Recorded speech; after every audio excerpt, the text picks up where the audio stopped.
ተወዳጁ አርቲስትና ኮሜዲያን ደረጃ ኃይሌ የሚገርማችሁ ዛሬ ልደት በዓሉ ነው። ከዚህ ጋር ተገናኝቶ ግን በጣም ያስገረመኝ ያስደነቀኝ ጓደኞቹ፣ ወዳጆቹ እንዲሁም የሚያከብሩት በሙሉ ስለሱ ያላቸው ምልከታና ስለሱ የሚናገሯቸው ንግግሮች አስደንቀውኛል። ከዚህ በተጨማሪ ግን ስለሱ ብዙም ያልተነገሩ አስገራሚ የሚባሉ የህይወት መንገዶችን ያሳለፈ ሰው አሁንም እየኖረ ያለ ሰው ሆኖ አግኝቼዋለሁና እንመለከተዋለን። እንዲያው ልደቱን ምክንያት አድርገን ተወዳጁ ድምጻዊ ወንድሙ ጅራ በቲክቶክ በኩል ሰሞኑን ብቅ ብሎ ያስተላለፋት መልእክትና ለኢትዮጵያን የላካት መልእክት ብዙ ሰዎችን ያነጋገረች የበርካታ ሰዎችን ስሜት የነካቸውና ተመልክቻታለሁና ወንድሙ ጅራ ምን ብሎ ይሆን? ከዚህ በተጨማሪ ግን ወደ ኋላ መለስ ብለን ታሪኩን ጨለፍ እያደረግን ስለ ወንድሙ ያልተዳሰሱ ያልተነኩ ነገሮችን እናሳውቃቸዋለን። ሰሞኑን በማህበራዊ ሚዲያ ላይ መነጋገሪያ ከሆኑ ጉዳዮች መካከል ከአንገት በላይ ቀዶ ሕክምና በመስራት በጣም የሚወደድ የሚታወቀው ዶክተር አብይ ታደሰን የተመለከተው ጉዳይ ነው። ዶክተር አብይ በአንድ ወገን አድናቆት ይጎርፍለታል፣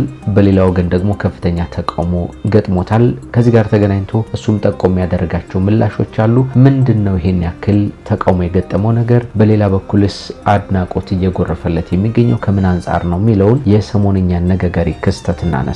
በማህበራዊ ሚዲያ በጣም በርካታ ተከታዮችን ማፍራት የቻለችውና ኑሯንም በዱባይ ሀገር ያደረገችው ቲክቶከር ሀቢባ ወደ ሆስፒታል ገብታ ነበር። ከሰሞኑ የገባችበት ምክንያት ምንድነው? መጨረሻዋስ ምን ሆነ? ከዚህ ጋር ተገናኝቶ የወጡትን መረጃዎች እናካፍላችኋለን። እንደምን አላችሁልን? የምንወዳችሁ እንዲሁም የምናከብራችሁ የጎራ ስቱዲዮ ቤተሰቦች በተለያየ ዓለም ክፍል ሆናችሁ እንግዲህ እኛን ተቀዳሚ ምርጫ አድርጋችሁ ስለምትከታተሉን እጅግ አድርገን እናመሰግናለን። እንደምታውቁት ደግሞ ቻናላችን ወቅታዊ፣ ማህበራዊ እንዲሁም አዝናኝና አስተማሪ የሆኑ ልዩ ልዩ ጉዳዮችን እያነሳ ወደ እናንተ ያቀርባል። ዛሬም ሰሞንኛ የተባሉትን እነዚህን አነጋጋሪ የተባሉ ክስተቶችን እናቀርባለን። ጌታቸው በላይ የመሰናዶ አዘጋጅና አቅራቢ ሆኜ አብሬያችሁ ቆይታ አደርጋለሁ። ለዚህ ቻናል ደግሞ አዲስ የሆናችሁ ካላችሁ ሰብስክራይብ አድርጉን፣ ሐሳብ አስተያየታችሁን በኮሜንት ላይ አድርሱን።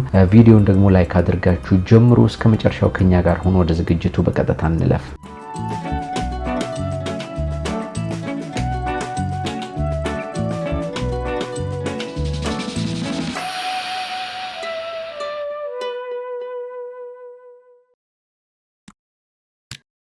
ቀደም ባሉ ዘመናት ወደ ኪነ ጥበብ ዓለም ከተቀላቀሉና በርካታ ስራዎችን መስራት ከቻሉ የሀገራችን አርቲስቶች መካከል የሚመደበው ታዋቂው ኮሜዲያን ደረጃ ኃይሌ ነው። ደረጃ በተለይ ቀደም ባለው ዘመኑ ከጓደኛው ሀብቴ ጋር በመሆን በጣም በርካታ የሚባሉ ኮሜዲ ስራዎችን መስራት ችሏል። ገና ያን ጊዜ ኢንተርኔት ባልተስፋፋበት ዘመን እንዲህ በየዩቲዩቡ በየቲክቶኩ ቀለል ያሉ ኮሜዲዎችን ከመመልከታችን በፊት እነሱ ግን ቀደም ብለው ኮሜዲ ስራ መጀመር ችለው ነበረ። የሚወዷቸው የሚያደንቋቸውና የሚያከብሯቸው ሰዎች ደግሞ በየፊልም ቤቱ እየዞሩ ሲዲዎችን እየተከራዩ የሚለቋቸውን ቪዲዮዎች ይመለከቱላቸው ነበር። ከዚያ ባለፈ በብቸኛው የኢትዮጵያ ቴሌቪዥን ደግሞ የተለያዩ ቃለ መጠይቆች ሲደረግላቸውና አዝናኝ የሚባሉ ኮሜዲ ስራዎችንም ሲያቀርቡ እናውቃቸዋለን ልጅ ሆነን ብዙዎቻችን። በኋላ ታዲያ ጓደኛው ሀብቴ ከዚህ ዓለም በሞት ይለይና ደረጃ ለብቻው ኮሜዲ ስራዎችን መስራት ይጀምራል ማለት ነው። ደሬ እጅግ በሚያስገርም ሁኔታ ታዲያ የጓደኛው ህልፈት ለበርካታ ጊዜያት ሀዘን ውስጥ የከተተው ክስተት እንደነበር የሚታወቅ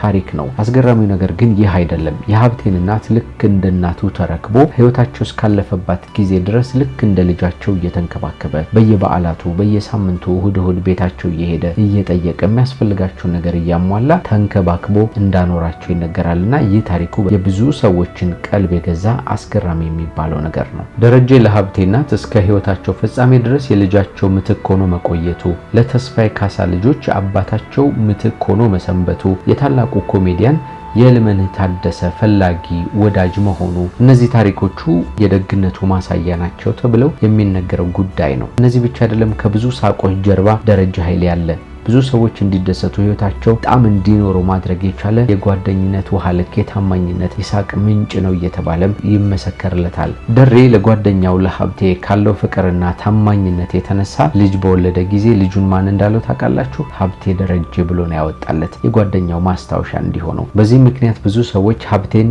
ዳግም ወለደው፣ ጓደኛውን እንደገና ወለደው እያሉ በተለያዩ ማህበራዊ ሚዲያዎች ላይ ሲቀባበሉትና አንዳንድ ጽሁፎችንም ሲጽፉ እንመለከታለን። እናላችሁ ደረጃ ኃይሌ በእንደዚህ አይነት የህይወት መንገድ አስደሳች በሆነ የህይወት ጉዞ ውስጥ ቆይቶ በዛሬው ዕለት 59ኛ ዓመት የልደት በዓሉን እያከበረ እንደሚገኝ ተመልክተናል። በጣም በርካታ ወዳጆቹ፣ ጓደኞቹ፣ የሙያ አጋሮቹ፣ ታላላቆቹም ታናናሾቹም እንዲሁም ደግሞ ኩያዎችም ጭምር እንኳን ለተወደደው የልደት ቀን በሰላም አደረሰ እያሉ መልእክቶችን እየላኩለት ይገኛሉ። ባለፈው ዓመት 58 8ኛ ዓመት የልደት በዓሉ በተከበረበት ጊዜ እንዲሁ በጣም በርካታ የሚባሉ ጓደኞቹ ሰብሰብ ብለው ሰርፕራይዝ አድርገውት እንደነበር እናስታውሳለን።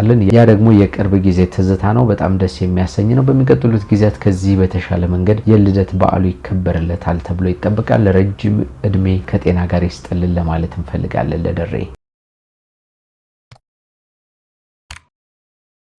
ተወዳጁ ድምጻዊ ወንድሙ ጅራ ሰሞኑን በማህበራዊ ሚዲያ ላይ ያስተላለፈው መልእክት የበርካታ ሰዎችን ቀልብ የገዛና ትኩረት የሳበ እንደሆነ ነግሬያችሁ ነበር። እሱን እንመለከታለን። ወንድሙ ጅራ በሰራቸው በርካታ ሙዚቃዎቹ ይታወቃል። በተለይ የዘጠናዎቹ ትውልዶች የብዙዎቹ አድናቂዎቹ ወዳጆቹ ናቸው። በሙዚቃዎቹ እንግዲህ የተለያዩ መልእክቶችን እያደመጡ እየወሰዱ ለህይወታቸው ቁም ነገር የሚሆኑ ሐሳቦችን ሲቀስሙባቸው የኖሩ ታላላቅ የኪነ ጥበብ ስራዎች እንደሆኑ ይነገራል። ለብዙ ሰዎች ደግሞ ግጥም ጽፎ በመስጠትም ይታወቃል። ለራሱ ከሚሰራቸው ስራዎች ባሻገር ማለት ነው። ከዚህ በተጨማሪ በህይወት መንገዱ ያሳለፋቸውን ሂደቶችና በህይወቱ የገጠመውን ገጠመኞችም ጭምር በግጥሙ በመጻፍ ወደ ሙዚቃ በማምጣትም ጭምር ይታወቃል። በህይወቱ ካሳለፋቸው ታሪኮችና ወደ ሙዚቃ ካመጣቸው ሐሳቦች መካከል ለመድኃኔዓለም ትምህርት ቤት የዘፈነው ነው። ቀደም ሲል በመድኃኔዓለም ትምህርት ቤት የልጅነት ጊዜውን እንዳሳለፈና በዚያም በጣም በርካታ ጓደኞቹ ጋር አብሮ እንደተማረ እንዳደገ በተለያዩ ቃለ መጠይቆች ላይ ሲናገር እንሰማለን። ታዲያ አንድ ቀን እንዲህ ታዋቂ ዘፋኝ እውቅ አቀንቃኝ ከሆነ በኋላ በዛ ትምህርት ቤት በር በኩል እያለፈ ነበርና ወደ ኋላ ያንን ጊዜ ማስታወስ ጀመረ። የልጅነት ጊዜውን እንደ አዲስ ባምሮ መሳል ጀመረና ወደ ቤቱ ሄዶ በትምህርት ቤት የነበረውን ትዝታ በግጥም መጻፍ ጀመረ ማለት ነው። ወንዴ እንደሚናገረው ከሆነ ለሙዚቃ አስቤ የምጽፋቸው ነገሮች ላይሆኑ ይችላሉ። አንዳንድ ሐሳቦች እንዲሁ አእምሮዬ ላይ የምስለውን ስዕልና ማስበውን ሐሳብ በግጥም ጽፌ ላስቀምጥ እችላለሁ። ልክ እንደ ዲያሪ፣ ልክ እንደ ማስታወሻ ላስቀምጠው እችላለሁኝና የመድኃኔዓለምንም ትዝታ በእንደዚህ አይነት መንገድ ለማስቀመጥ ነበር ሐሳቤ። በኋላ ግን ወደ ሙዚቃ ተቀይሮ ወጣ በማለት ይናገር እንሰማለን።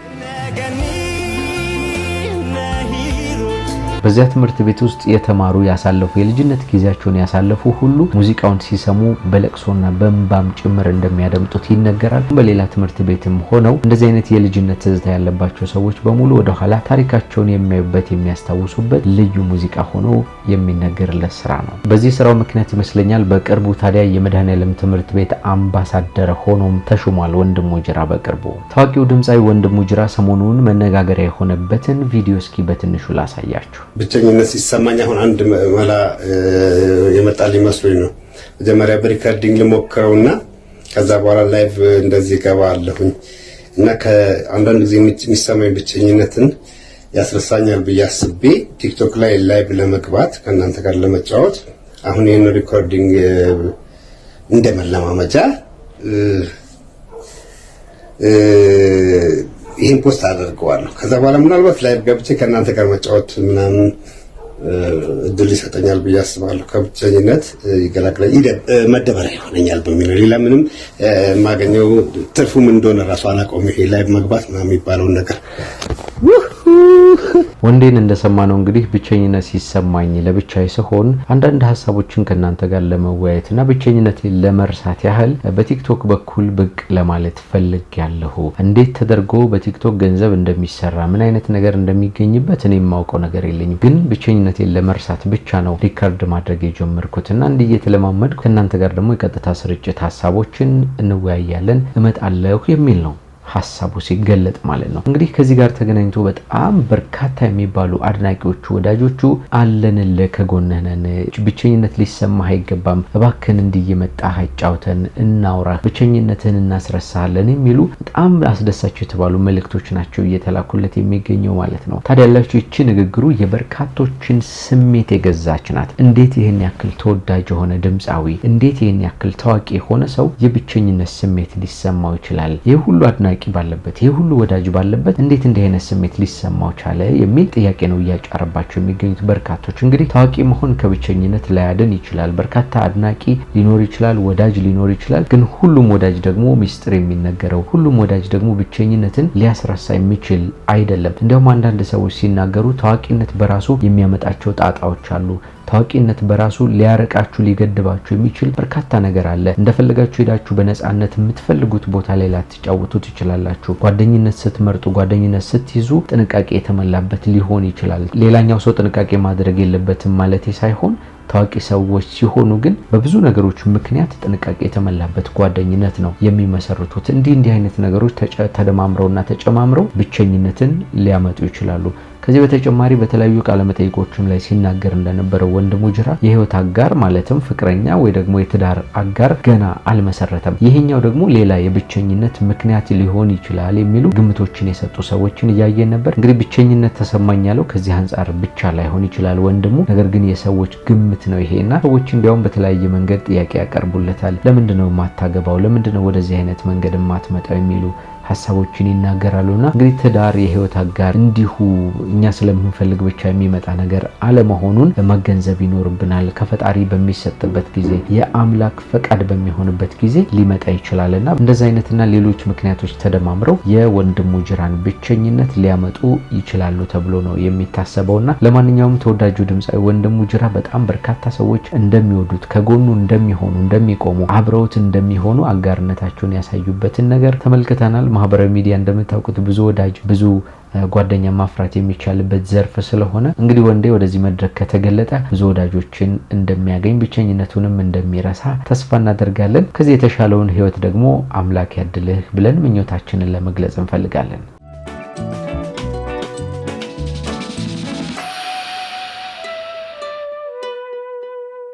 በመግቢያችን ላይ ካነሳናቸውና ሰሞኑን ማህበራዊ ሚዲያ ላይ መነጋገሪያ ከሆኑ አርዕስቶችና ጉዳዮች መካከል የተወዳጁ በማህበራዊ ሚዲያ በርካታ ተጽዕኖች መፍጠር የቻለው የዶክተር አብይ ታደሰ ጉዳይ ነው። ሰሞኑን ስለተፈጠረው ክስተት ከመናገሬ በፊት ስለሱ አንዳንድ ነገሮችን ልንገራችሁ። በነገራችን ላይ ዶክተር አብይ ታደሰ የተወለደው በጎንደር ከተማ ነው። አስተዳደጉ እንደማንኛውም ኢትዮጵያዊ ያለ አስተዳደግ ቢሆንም እሱ ግን የመጀመሪያ ልጅ በመሆኑ በልጅነቱ እናቱ ህመምተኛ በመሆናቸው ምክንያት በርካታ የህይወት ትግሎችን እንዲያሳልፍ ተገዶ ነበር። እንዳልኳቸው የመጀመሪያ ልጅ ነው፣ ኃላፊነት አለበት። ታናናሾቹ መንከባከብ ሊኖርበት ይችላል። ከዚያ ውጭ እናቱን ማገዝ ይጠበቅበታል። እንዲህ አይነት ነገሮች በጣም በርካታ የህይወት መንገዶችን እንዲያሳልፍ እንዳደረጉት ይነገራል። መጀመሪያ አካባቢ ላይ አንደኛና ሁለተኛ ክፍል ገብቶ በሚማርበት ጊዜ በጣም ጥሩ ውጤት ያለው ጎበዝ ተማሪ ነበረ። በኋላ ግን ኃላፊነቶች እየበዙ ሲመጡበት በተለይ በራሱ ፈቃድ እናቱን ለማገዝ ከነበረው ስሜት አንጻር ትኩረቱን ወደ ቤት ማገዝ ላይ ባደረገ ጊዜ ትምህርቱ ላይ ደከም እያለ መምጣቱን ሲገልጽ ነበረ።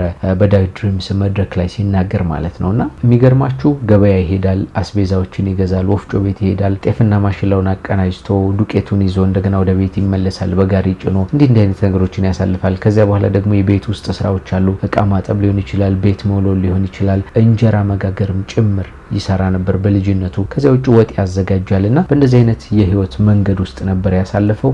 እነዚህ ነገሮች ደግሞ ትምህርት ላይ ትኩረት እንዳያደርግ የማጥኛና የመዘጋጃ ጊዜያትን እንዳያገኝ ስላደረጉት ትምህርቱ ላይ ደካማ ሆኖ ነበር ማለት ነው። በኋላ ግን ይህንን ችግሩን የተረዱት እናቱ ምንም ቢቸግረኝ ምንም ቢመጣ ከዚህ በኋላ የቤት ስራ መስራት የለብም፣ ትምህርት ላይ ብቻ ትኩረት አድርግ ብለው ሀሳባቸውን ገለጹለት። እንደተባለው ሙሉ ሀሳብ ወደ ትምህርቱ ሲሆን ግን እየጎበዘ እያሻሻለ እንደውም በአንድ ወቅት ከ50 በላይ ደረጃ ሁሉ ወጥቶ እንደነበር ሲናገር ነበር። ከ70 ምናምን ተማሪ ማለት ነው። በኋላ ግን ደረጃውን ወደ 20 ወደ 30 ከ10 በታችም ጭምር እያደረገ እስከ 12ኛ ክፍል ተማረ። 12ኛ ክፍል ላይ ሲደርስ ግን መግባት የሚፈልገው መማር የሚፈልገው የሜዲሲን ትምህርት ነበር። ያ ማለትም ሲመረቅ ዶክተር ለመሆን ማለት ነው። ከዚያ በኋላ ፈተናውን ወስዶ እንደጨረሰ በአንደኛ ደረጃ የጎንደር ዩኒቨርሲቲ፣ በሁለተኛ ደረጃ ደግሞ የአዲስ አበባ ዩኒቨርሲቲን ሞላ። በጎንደር ዩኒቨርሲቲ የሜዲሲን የትምህርት እድል አገኘ ማለት ነው። ገባ፣ ተሳካለት፣ ሀሳቡ ሰመረለት። በመጨረሻም ከ7 ዓመት ትግልና እልህ አስጨራሽ ጉዞ በኋላ ዶክተር ሆኖ ተመረቀ ማለት ነው። እነዚህና ሌሎች ማሻሻያ ትምህርቶችንም ተማረ። በኋላ ይህንን ከአንገት በላይ የቀዶ ሕክምና ክሊኒክ ከፈተ ማለት ነው። ከሆስፒታል አገልግሎቶች በተጨማሪ እነዚህን ስራዎች መስራት ከጀመረ በኋላ በርካታ ሰዎችን ችግር መቅረፍ ችሏል። በማህበራዊ ሚዲያ ላይ ተጽዕኖ መፍጠርም ችሏል። ብዙ ደንበኞችንም ማግኘት ችሏል። ከዚህ በተጨማሪ ግን በቲክቶክ እና መሰል ማህበራዊ ሚዲያ ላይ ገንዘብ ቸግሯቸው ሕክምና ማድረግ ያልቻሉ ሰዎችን ሲመለከት ወደ ክሊኒኩ እንዲመጡ በማድረግ ሕክምናውን በነፃ ያደርጋል። ስለዚህ በጎ አድራጊም ጭምር ነው ማለት ነው። ታዲያላችሁ ሰሞኑን መነጋገሪያ የሆነበት ጉዳይ ጉዳይ የተፈጠረው ከዚህ ከበጎ ስራው ጋር በተገናኘ ነው። በተማረባት ባደገባት በጎንደር ከተማ በጎንደር ዩኒቨርሲቲ የበጎ ስራ አገልግሎት ለተለያዩ ሰዎች ጥሪ መደረግ ጀመረ። የጎንደር ዩኒቨርሲቲ ሆስፒታል በጎንደር ከተማ አገልግሎቶችን ለማድረግ ማህበረሰቡን ለማገልገል በሚያደርገው ሂደት ውስጥ የተለያዩ አጋር አካላት እንዲያግዙ ጥሪ እያቀረበ ነበር የሰነባበተው። ከዚህ ጋር ተገናኝቶ ታዲያ የተለያዩ አጋሮች በዘመቻ እያገዙ ቆይተዋል። በቅርቡ ታዲያ ከኢትዮ ኢስታንቡል አጠቃላይ ሆስፒታል፣ ፓድሬፒድ ኢጣሊያና ከኢፌድሪ ጤና ሚኒስቴር ጋር በመተባበር ለ23 ህጻናት የተሰጠውን በአይነቱ ልዩ የሆነ ነፃ የህፃናት የልብ ቀዶ ህክምና ዘመቻ በተምሳሌትነት የሚጠቀሱ ስራዎች ነበሩ። ከሰሞኑ ከተሰሩ ስራዎች ማለት ነው። ከነዚህ ዘመቻዎች በኋላ የተሰራው ሌላኛው ዘመቻ ደግሞ በኢሊት የአንገት በላይ ቀዶ ህክምና ማዕከል ማለትም በዶክተር አብይ የሚመራው ማለት ነው ወደ ጎንደር አቅንቶ ነፃ ቀዶ ህክምና አገልግሎትን ለመስጠት ከዩኒቨርሲቲው ጋር ተስማማ። ስራውን ጀመረ። ዶክተር አብይ ታደሰና የህክምና ቡድኑ የሆስፒታላችንን መደበኛ ህክምና እንዳይስተጓጎልና መጨናነቅን ለመቀነስ በማሰብ ከንጋቱ 10 ሰዓት ጀምሮ እስከ ረፋዱ 3 ሰዓት ድረስ የየለቱን ቀዶ ህክምና በማከናወን በቀን ከ31 እስከ 40 ህጻናት ድረስ ቀዶ ህክምና ማድረግ ችሏል በማለት የጎንደር ዩኒቨርሲቲ መረጃ ያመለክታል። ይህ የኢሊት አንገት በላይ ህክምና ማዕከል እንዲሁም የሆስፒታላችን አመራሮችና ጤና ባለሙያዎች የተቀናጀ ውጤታማ አሰራር ያሳዩበት ጉልህ ስራ ሆኖ ተመዝግቧል ብሎታል በዚሁ መረጃ። በዚህም የ3 ቀናት ዘመቻና የህክምና አገልግሎት ብቻ የ106 የነገ ሀገራችን ተስፋ የሆኑ ህፃናትን ህይወት ማለምለም መቻሉንና ነፃ የሆነው የቀዶ ህክምና በዶክተር አብይ በኩል መደረጉን ነው መረጃው አክሎ የሚጨምረው። ዶክተር አብይ ታደሰ እንግዲህ በዚህ በጎ ስራ ላይ በመሳተፉ ምክንያት በጣም በርካታ አድናቆቶች ከያቅጣጫው እየጎረፉለት ነበር። ዩኒቨርሲቲውም ከፍተኛ የሆነ ምስጋናውን አቅርቦለታል። በተማረበት ዩኒቨርሲቲ ላይ ባደገባት ከተማ ላይ እንዲህ አይነቱን አገልግሎት ማድረጉ ትልቅ ነገር መሆኑን በምስጋና ነበር ሲናገሩ የነበረው። እንደምትሰሙት እንግዲህ በእኛ ጥሪ ሳይሆን በራስህ ፍላጎት አካባቢን የተማርኩበትን ተቋም በነፃ ላገልግል ብለህ በራስ ተነሳሽነት ስለመጣህ በጣም ማመሰግን ፈልጋለሁኝ። እነዚህ ነገሮች እየተሰሩ ባለበትና ዶክተር አብይም የቀዶ ህክምና አገልግሎቱን እየሰጠ ባለበት ግን ከባድ የተባለ ተቃውሞ በዚሁ በማህበራዊ ሚዲያ ላይ ለዶክተር አብይ ተላከለት። ምንድነው የሚለውን አስከትለን እንስማው። ዶክተር አብይ ታደሰ አትገረሙም ወይ በሚል በ5 ሰዓት ተኩል ጊዜ ውስጥ ብቻ 35 ቀዶ ህክምናዎችን መስራቱን ይፋ አድርጎ ነበረ። ከሰሞኑ ማለትም የህክምና ሂደቱ በሚደረግበት ጊዜ ማለት ነው። ዶክተር አብይ ከጎንደር ዩኒቨርሲቲ ጋር እየሰራ ያለውን ስራ ተከትሎ የዶክተሩን ቅንነትና ፍጥነት ያደነቁ በርካቶች ቢሆኑም እንኳን በሙያው ውስጥ ያሉ አንዳንድ ወገኖች ግን ነገሩን በጥርጣሬ አይን ሲመለከቱት በዚሁ በማህበራዊ ሚዲያ ላይ ተጽፎ ተመልክተናል። በ5 ሰዓታት ተኩል 35 ቀዶ ህክምና አድርጓል መባሉን ከእውነት የራቀና ከሙያው ጋር ፍጹም የሚጣላ መሆኑም እየተነገረ ቆይቷል። በተለይም የህፃናት ልብ ቀዶ ህክምና ስፔሻሊስት ዶክተሩ ያሬድ አግደው በጎንደር 35 ቀዶ ህክምናዎችን በ5 ሰዓታት ተኩል ውስጥ ሰራ መባሉ ከሳይንሱ አንጻር በጠንካራ ሁኔታ ሞግተውታል። ዶክተር ያሬድ ስሌቱን በአማካይ አንድ ቀዶ ህክምና ለመስራት 9 ደቂቃ ከግማሽ ማለት ነው የወሰደበት። እንደዚህ አይነቱ ከእውነት የራቀ ዘገባ ማስተላለፍ ለምን አስፈለገ? በዚህ አጭር ደቂቃ ውስጥ የሰመመን መድኃኒት ተሰጥቶ የአየር ቱቦ ገብቶ ታካሚውን አስተካክሎ አስተኝቶ የቀዶ ህክምናውን ቦታ አጥቦ ስራውን ለመጀመርና የቀዶ ህክምናውን ለማጠናቀቅ ይቻላል ወይ በማለት ይጠይቃሉ ማለት ነው ዶክተሩ። ዶክተር ያሬድ ያክሉና እሱ የሚሰራቸው የቶንሲል ቀዶ ህክምናዎች በአማካይ እስከ 30 ደቂቃ ሊፈጁ እንደሚችሉ መጽሐፍት ላይ ሰፍሯል በማለት መናገራቸውን ነው በዚሁ በማህበራዊ ሚዲያ ላይ የተዘዋወሩት መልእክቶች የሚናገሩት። አልፎም የታካሚውን ደህንነት ታሳቢ ካደረግንና ከሰመመን ነቅቶ ከቀዶ ህክምና ክፍል እስኪወጣ ተጨማሪ ጊዜ ይፈልጋል፣ ይጠይቃል። ስለዚህ ራሳችንን ፕሮሞት ለማድረግ የምንሄደው ርቀት ከባድ ፈተና ውስጥ ሊከተን ይችላል ሲሉም ሙያዊ የሆነ ጥያቄያቸውን ማንሳታቸው ነው የተነገረው። እነዚህ ትችቶች ከተነሱ በኋላ ግን እኛ ለትችት ወደ ኋላ እንልም፣ ይልቁንም ትናንት ከሰራነው በላይ ዛሬ ደግሞ ከፍ ባለ ቁጥር መተናል ሰርተናል በማለት ከ40 በላይ የሚሆኑ ሰዎች በአጭር ጊዜ የቀዶ ህክምና አገልግሎት ማግኘታቸውን የሚጠቁሙ መልእክቶችን ዶክተር አብይ በዚሁ በቲክቶክ ገጹ ላይ እንዳጋራ ተመልክተናል። ከሌሎች የህክምና ባለሙያዎች ጋር በመሆን በ7 ሰዓት ከ20 ደቂቃ ውስጥ 40 የሚሆኑ ሰርጀሪዎችን ሰርተው ማጠናቀቃቸውን የገለጸው ዶክተር አብይ ይህ የተሳካው በራሱ የሰርጀሪ ልምድና በህክምና ቡድኑ ብቃት መሆኑን ሲናገር ነው የተደመጠው። እንግዲህ በዶክተር አብይ ታደሰ ላይ የተነሳው ምስጋናና ተቃውሞ ይሄንን ነው የሚመስለው። በአንድ ወገን እሱን ደግፈው የሚናገሩ አሉ፣ በሌላ ወገን ደግሞ በእንደዚህ አይነት መንገድ የተወሰኑ ትችቶችን ያቀርቡ ሰዎች አሉና ነገር ግን በጣም በርካታ ሰዎች እንደሚናገሩት እንደተመለከትኩት ከሆነ የተግባር ሰው ነው። እንዴት አድርጎ ስራዎችን መስራት እንዳለበት የሚያውቅ ለብዙ ሰዎች መድረስ የቻለ ከዚያ ውጭ ደግሞ በርካታ ወገኖችንም እያገለገለ የሚገኝ የተግባር ሰው ነውና እናመሰግነዋለን የሚሉ ሀሳቦችን ጽፈው እያየን እንገኛለን። በጎንደር የነበረውን ቆይታ አጠናቆ በእንደዚህ አይነት መንገድ ተመልሷል። እንግዲህ የመጣውበትን አላማ ጨርሼ ከ106 በላይ ህፃናት ልጆችሽን ሰርቼ በ3 ቀን ማለት ነው ሁሉም ደግሞ ስኬታማ በሆነ ሁኔታ አልቆ እናንተም ደግሞ በየቀኑ ሁላችሁም ሰርፕራይዝ እያደረጋችሁኝ በሚገርም አቀባበል ተቀብላችሁኝ ደስ ብሎኝ ከድካም ውጭ ሁሉም ነገር ደስ ብሎኝ አሁን እንግዲህ ወደ አዲስ አበባ እየተመለስኩ ማለት ነው። እናት ዓለም ጎንደር በጣም ወድሻለሁ፣ ልጅሽ ነኝ፣ ኑሪልኝ። በማህበራዊ ሚዲያ ላይ በርካታ ተከታዮችን በማፍራት በተለይ በቲክቶክ በኩል ደግሞ ብዙ ስራዎችን እንደምትሰራ የምትታወቀው ቲክቶከሯ ሀቢባ ኑሮዋን በዱባይ ሀገር ማድረጓና በሌሎች መንገዶች ከምታከናውናቸው ከምትሰራቸው ስራዎቿ ባለፈ በተለይ ደግሞ የሚታገዙ የሚረዱ ሰዎችን ከጎናቸው በመቆም ሚዛናዊ የሆኑ ሀሳቦችን በመስጠት በስደት ላይ በሚገኙ ወገኖች ላይ ድምጽ በመሆንና ሌሎች በርካታ የሚባሉ ስራዎችን በዚሁ በማህበራዊ ሚዲያ ላይ ትሰራለች። ከዚህ በተጨማሪ የግል ህይወቷንም ጭምር በዚሁ በቲክቶክ በኩል በመታገኘው ገቢ ደጎም ደገፍ እያደረገች ልጆቿን ቤተሰቦቿን ማገዝ እንደምትችል ይታወቃል። ታዲያ ሀቢባ ሰሞኑን ወደ ሆስፒታል እንደገባቸው የሚያመላክቱ መረጃዎች በስፋት ሲዘዋወሩ ነበር።